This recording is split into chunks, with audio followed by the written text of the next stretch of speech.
Bonjour frères et sœurs et merci de votre très belle fidélité.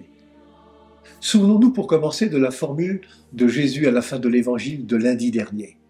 À vin nouveau, outre neuve.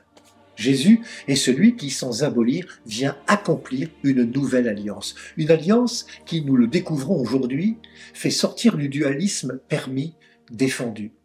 Jésus, par sa nature et sa mission, est le seul capable de cette nouveauté.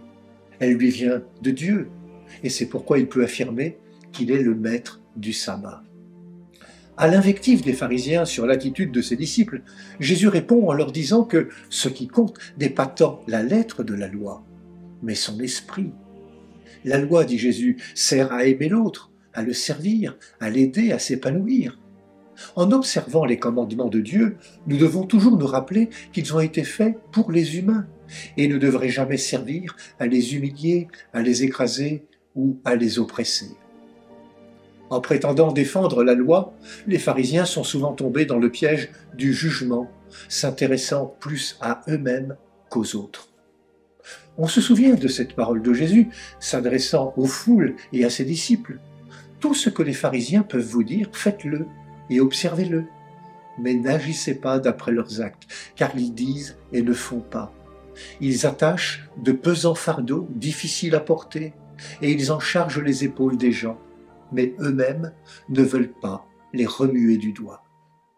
Jésus, en parlant ainsi, veut simplement rappeler le sens du sabbat. Il a été fait pour l'homme.